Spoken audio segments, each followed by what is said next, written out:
Let's get to the United Kingdom and speak to international correspondent, a football enthusiast and a senior person in the sporting industry, a former West Ham, or a former footballer, yes, in the EPL. You played for some of the teams, yes. All right, let's get to the line. Michael M. Porter, who happens to be a key person who has been speaking to us all throughout this COVID. Michael, thank you very much for your time this evening on Rock FM in Ghana, Takoradi. I hope you are taking good care of yourself down there in UK. Yes. Nice to meet you, speak to you again, Kweku, and all my very best wishes to Ghana and to all Rock FM viewers in the Takoradi area and beyond. We are hearing of resumption of the EPL. Can you take us through it? How true is it? What are some of the measures that have been put in place to bring back the EPL? Yeah, for sure. Just let me start by updating you a little bit on the virus situation, which does have an impact on the question that you've just asked me. So, of course, you probably are aware that the UK has recently overtaken Italy now as the worst affected European country with the coronavirus. In fact, today, nearly 29,000 people have died here in the UK as a result of the coronavirus. So it's been very serious.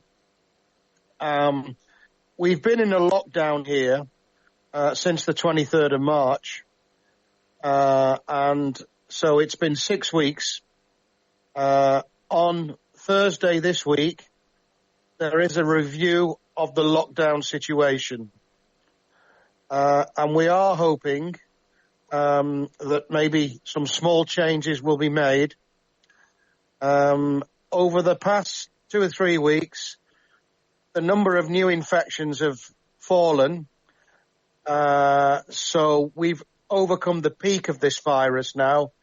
So we're hoping that things will change, but we'll wait to see on Thursday. But the number all this, as you can imagine, the number 29,000 is on the high. 29,000. 29,000 people have died. But because of our social distancing for the last 6 weeks, the number of new infections have dropped significantly.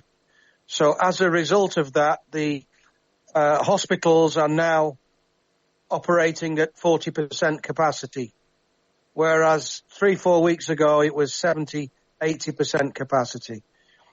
So we believe we are over the worst, although the numbers don't agree at this moment in time. The number of new infections are dropping day by day. So we are hoping that we're over the peak of this, but it remains to be seen. So all of this has affected everything. Most people are still at home, working from home. Regarding the English Premier League and football and sport, there has been some discussions with the government, the Minister for Culture and Sport, the Premier League and the English Football League on restarting football in England. They've called it Operation Restart, and they put a plan together. However, the plan is only a plan, and we're not really sure yet whether the government, this coming Thursday, will give the approval on their new rules and regimes for the next phase of the lockdown. If the government gives some approval, the plan is to start football again in England on the 8th of June, which is a month away, and to finish all games in the English Premier League and the English Football League by 31st of July. So that is the plan. There's been all sorts of debates. Gordon Taylor of the Professional Footballers Association has suggested that we have shorter halves. We don't play 45 minutes. We might play 35 minutes each way. There's talk about having games behind closed doors with no supporters there, only the TV cameras. There's also issues around the liabilities and insurance of players. If the game does go on and they catch the virus, are they going to be insured? Will they be covered?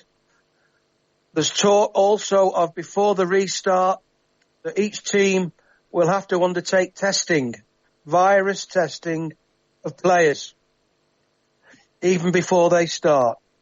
So the EPL meeting is next Monday, 11th of May. So we're expecting an announcement on the 11th of May. There's 92 fixtures still to be played. A lot of games. Some clubs, both Premier League, Championship club and Football League clubs, have said that they will commence full training by the 18th of May, subject to the government go-ahead that they can start to integrate and play again. So, there's all sorts of things going on behind the scenes. There is a plan in place.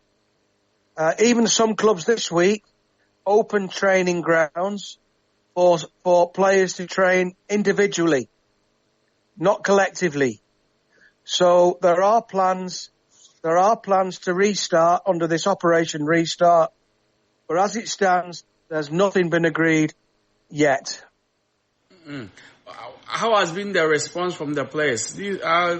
Last week we read about Sergio Aguero saying that the players are scared when they are being told to resume training. How has been the response from the players generally? Yeah. Well, you may have heard in the press that Sarah, Manchester City striker, was interviewed by Argentinian TV station, and in his interview he openly said he's scared to play. He's scared to play. He's currently, like we all are in the UK, self-isolating at home with his girlfriend. There's just the two of them. But even he's scared of playing football and passing on the virus to his girlfriend when he comes back home. So there's a lot of reluctance from some players to even go onto the pitch. And also, the medics at the clubs as well are also making sure that liability and insurance of players needs to be agreed before they go onto the pitch. Because the last thing we want is for a player or players to catch this virus and for them to succumb to the virus. So, on the other side of the coin, there are players who want to do nothing more but to get out on the pitch and start playing football. So there's two trains of thought with the restart. So why is the Premier League board bent on starting? Why don't the EPL, the Premier League board, cancels the football season totally, annul it, just like what France and other countries have decided to do? Why? It's a good question, but you see, in the EPL, it's the TV rights. There's lots of money at stake here. BT Sports, Sky Sports have paid an astronomical amount of money for the TV rights in the UK, and all the international TV stations, radio stations that cover it across the globe have also paid money. And I suppose the bottom line is, if the English Premier League doesn't run, then the Premier League will be maybe in a lot of financial problems, because a lot of these deals have been done and dusted. A lot of this money has already been distributed to the various clubs because they get a percentage share. So there's a lot of things at stake here. And that's why I think the English Premier League, unlike France, have said we're still hoping to complete the season, one way or the other. Okay, so help us a bit. With other European countries, what has been the situation like aside France? Which other countries are now their leagues, and which countries are bent on completing their season? Yeah, so you know about France, that the French government and the French Football Association have called off all football for this season, so there's no chance there. But if you look in Spain and Italy, the two other, and Germany, the plan there is to continue playing football. And again, they're looking to start in June. If you look at Barcelona, for example, they're hoping to start training tomorrow. Spain this week announced some relaxations of the lockdown. They've allowed people out for the first time in 2 months to go outside and to exercise. So Barcelona are, as we speak, going to be starting training tomorrow. But tomorrow at the training ground, before they start training, there will be COVID-19 testing done on all the players, all the staff, the backroom staff, and everybody involved in the club before they even start to train. So they're looking again similar to the English Premier League, a June restart in Spain. There's still 11 rounds of the matches to be played in Spain. And as we all know at the moment, it's very tough at the top. Barcelona are just 2 points clear of Real Madrid. So, you know, as far as they're concerned, they want to carry on playing in Spain. Again, you know, it's subject to approval from the government and the ministers and the sports people. Oh, okay. So what about the situations in Italy and Germany? Can you help us with that? Well, in Italy and Germany, it's a very similar thing. Italy, as you know, like Spain, have been hit bad with the virus. We've all seen the pictures on TV of those military vehicles taking away bodies in the back of those big trucks to have them cremated. It's been very serious in Italy, particularly in the north of Italy. They've had it so bad. 26,000 people have died. Germany have not had it as bad. They invested heavily in testing early on when the virus outbreak started. The comparable deaths, although high, in Germany are nowhere compared to what's happened in Italy, Spain and the UK. So, again, the Germans are looking maybe to start football at some stage next month. Wow. The last time we spoke, about 2 weeks ago, you told us that UEFA are having their own meeting in respect to UEFA Champions League and UEFA competition, whether it will be played or it will be annulled. What is the latest on that meeting, please?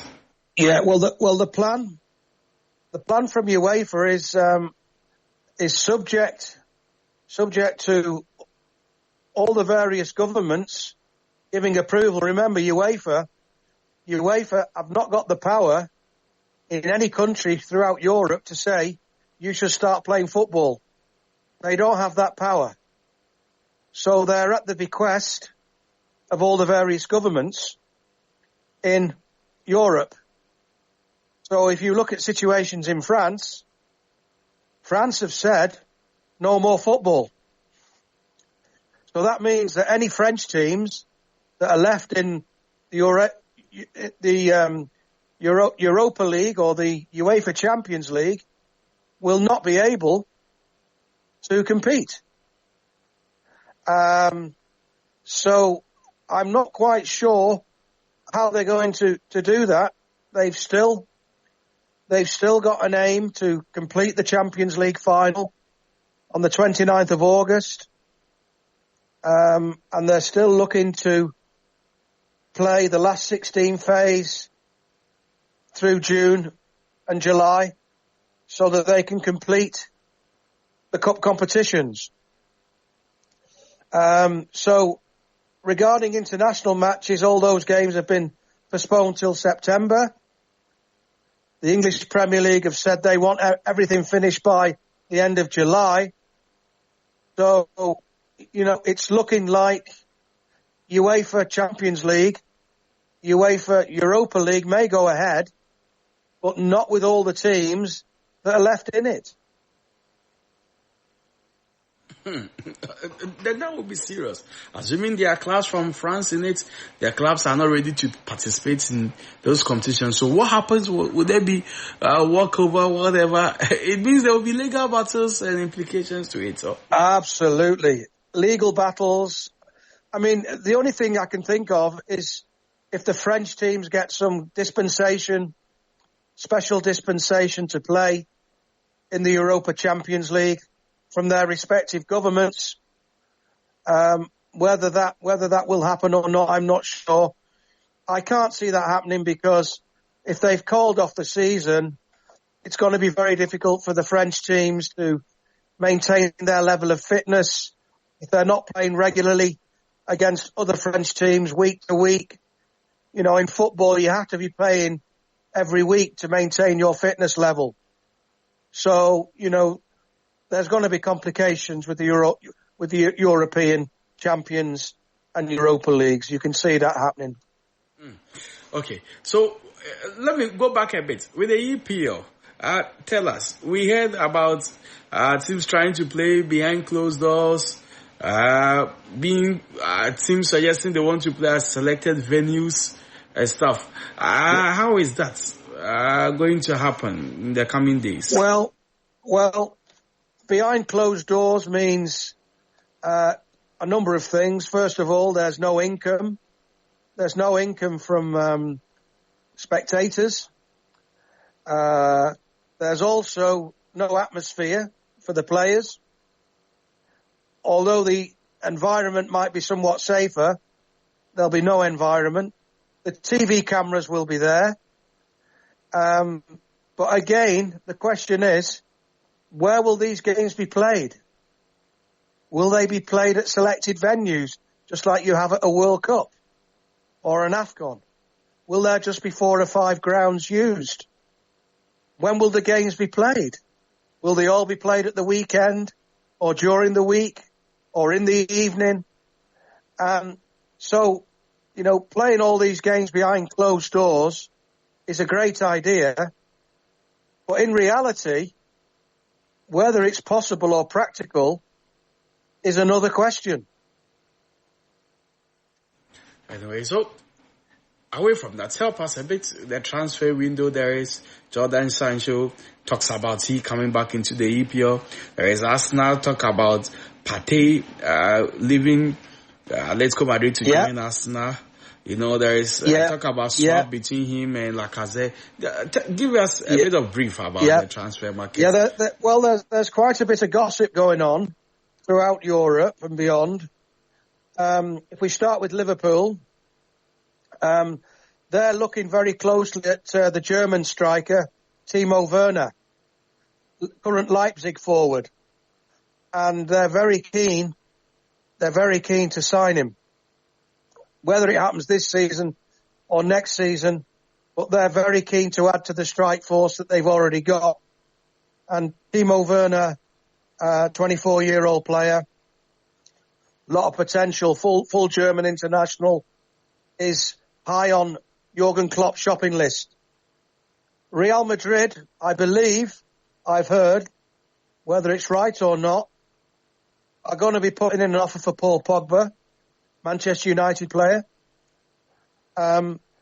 Regarding Ghanaian player Thomas Partey,